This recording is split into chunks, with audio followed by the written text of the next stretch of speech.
Halo pemirsa, Cerita Wanita kita kembali hadir masih bersama saya Gesmi Sitanggang. Nah pemirsa, kali ini saya sudah berada di Yayasan Quantum Latifah yang juga merupakan kantor pusat PAUD Institute. Nah di tempat ini saya akan ajak pemirsa untuk berbincang-bincang dengan Ibu Lia Latifah yang sudah berada di sebelah saya. Beliau ini adalah Sekjen Komnas Perlindungan Anak.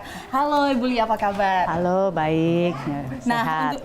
saya sehat, Ibu Lia sehat, Sehat ya? juga. Masih semangat ya? Semangat. Karena hari ini kita bakalan diajak nih pemirsa keliling sama Bu Lia di kantor Yayasan Quantum Latifah ini ya, Bu Lia? Dan kantor PAUD Institute juga. PAUD Institute. Nah, kira-kira kita mau kemana duluan nih, Bu? Nah, hari ini karena sudah berada di sekolah, kita nanti akan sama-sama berkeliling.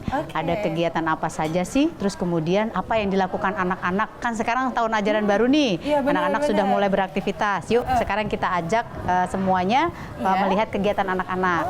Nah, ini yang kelas pertama, ini namanya sentra persiapan. Permisi, halo, selamat pagi. Nah, ini jadi Mbak Ges, ini sentra persiapan. Nah, ini kegiatan anak-anak nanti diperkenalkan awalnya mereka mengenal huruf dan angka.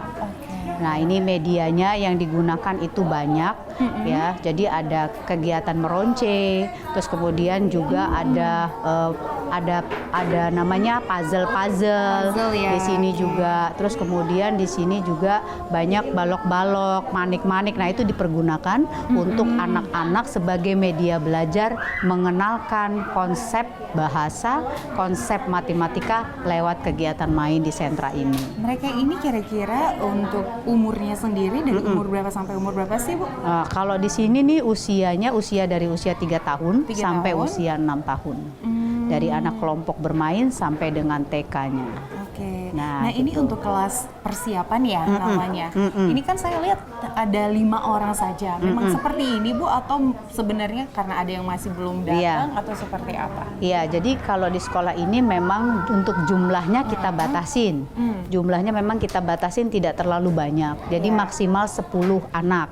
Nah, mungkin hari ini yang kebetulan nggak masuk, ada yang nggak masuk sih. Mungkin ada yang sakit juga karena memang kita punya aturan ketika misalnya anak itu batuk, demam, memang belum diizinkan untuk sekolah. Jadi nanti kalau sudah sehat, nah baru mereka nanti bisa sekolah lagi. Jadi memang nggak banyak, Mbak Ges, di sekolah ini memang hanya 10 maksimal di dalam satu kelas. Maksimal ada 10. Nah, untuk tenaga pengajarnya sendiri, ini kan ada 2. Ada 2 anak untuk satu tenaga pengajar, ada 3 anak satu tenaga pengajar. Nah, ini idealnya seperti apa?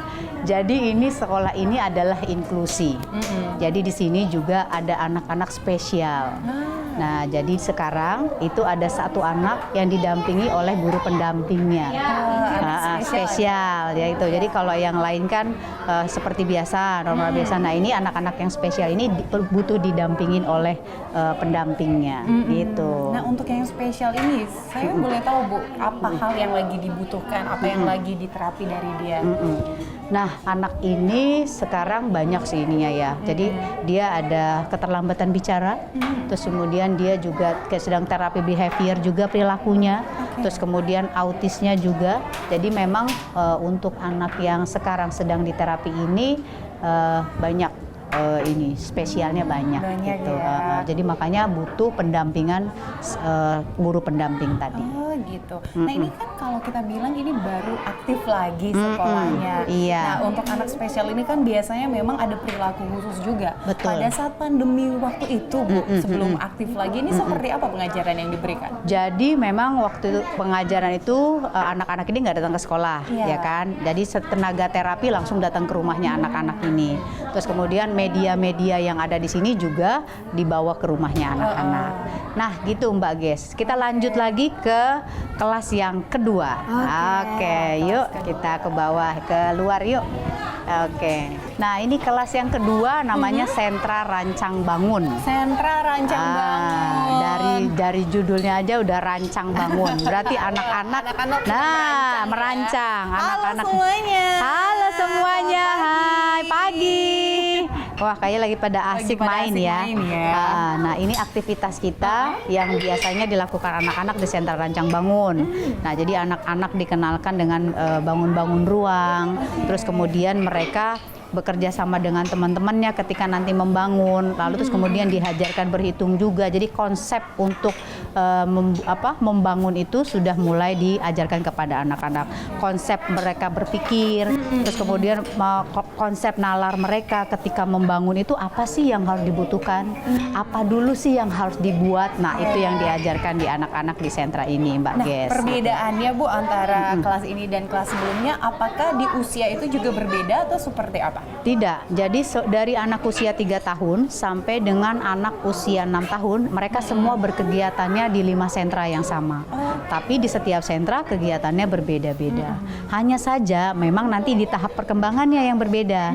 Misalnya kalau anak usia 3 tahun mungkin dia masih bisa hanya menggunakan 2 bangun ruang misalnya segi 4 dengan segi 3. Tetapi kalau yang usianya sudah semakin dewasa, dia akan banyak sekali menggunakan bangun ruang yang lain. Gitu. Ya. Ibu, nanti selanjutnya kita mau ke kelas mana lagi nih? Kita mau ke sentra bahan alam. Oke, sentra bahan alam. Oke.